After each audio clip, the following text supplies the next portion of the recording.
32-year-old Captain Charles Sturt was bored with life in the garrison town of Sydney, Australia.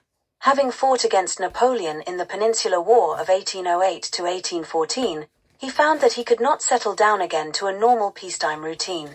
He desperately needed adventure, and was convinced that he would not be happy until he had done something that men would remember.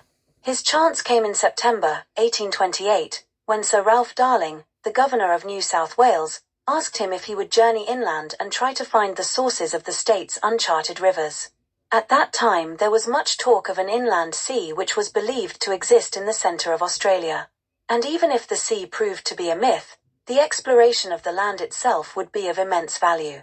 The mission meant that Captain Sturt would have to cross a vast swampland from which few travellers had ever returned, and since he had little experience as an explorer, no one thought much of his chances of survival.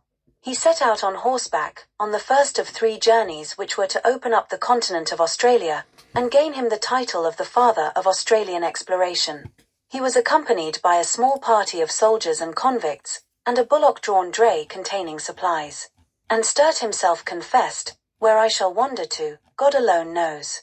He began by following the Macquarie River, and he and his companions soon found themselves beset by swarms of mosquitoes and flies.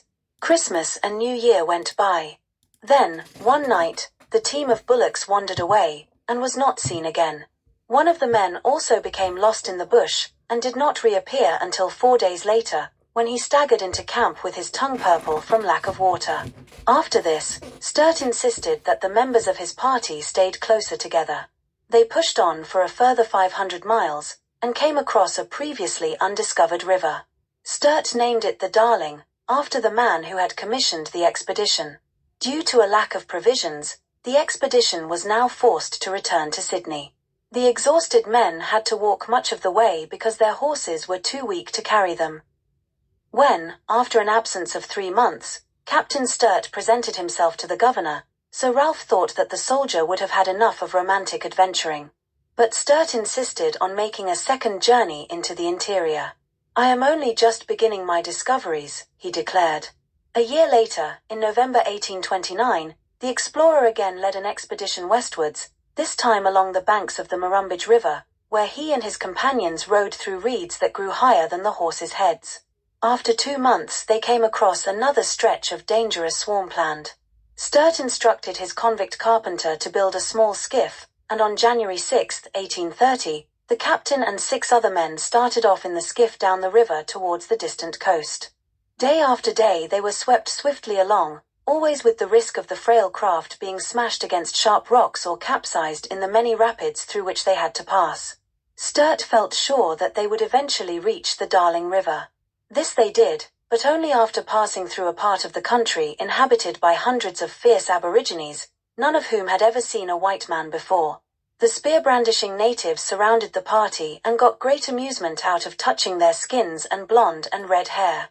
To provide a diversion and prevent his men from being manhandled, Sturt gave orders for the Union Jack to be run up the skiff's mast.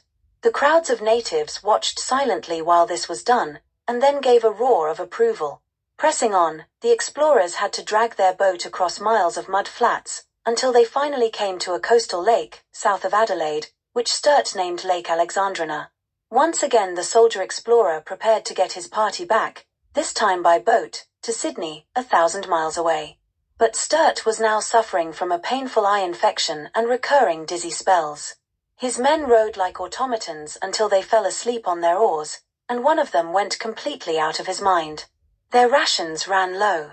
By April 1830, they had rowed to within 300 miles of home.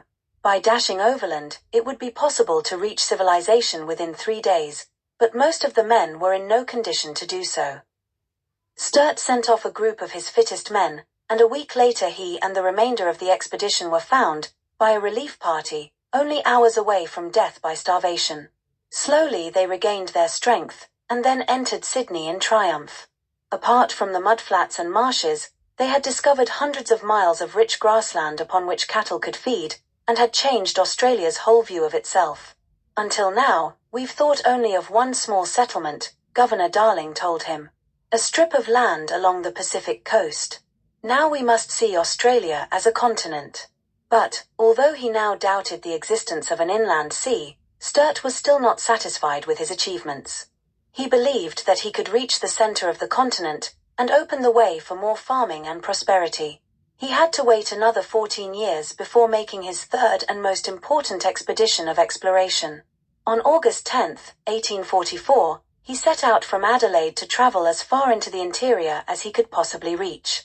On this expedition, Sturt took with him 16 men, a light boat, and the hopes of all Adelaide. 2 weeks later he sent back his first dispatch. "Tomorrow," he wrote, "we start for the ranges. And then for the waters, the strange waters on which boat never swam, and over which flag never floated. But both shall ere long. We have the interior laid open to us, and shall be off with a flowing sheet. I cannot say when you will hear from me again." After a time the rivers dried up, and the boat could no longer be used. The party was forced to continue on horseback. Due to the multitude of flies, and the red dust which constantly blew into their mouths, the travelers found it almost impossible to eat. The temperature shot up to 133 degrees in the shade, and most of the men developed scurvy as their supply of fresh vegetables dwindled. Despite this, Sturt forced his way over the dry, seemingly endless plains, until he was ready for the final push through the waterless stony desert. He and his followers rode steadily northwards, until in September 1845, they passed the Simpson Desert, and found themselves in the center of Australia. All around them the land was sandy, parched, and as red-hot as a blast furnace. The soldier-explorer had achieved his greatest ambition, and his only regret was that the land had not proved to be rich and fertile, but merely a barren desert. Captain Sturt's 3 expeditions cost him his good eyesight, and his health in general never completely recovered from the hardships he had undergone. But he had no regrets. He thought this was a fair price to pay for the satisfaction of having led the way in what was described as one of Australia's greatest epics of courage and endurance.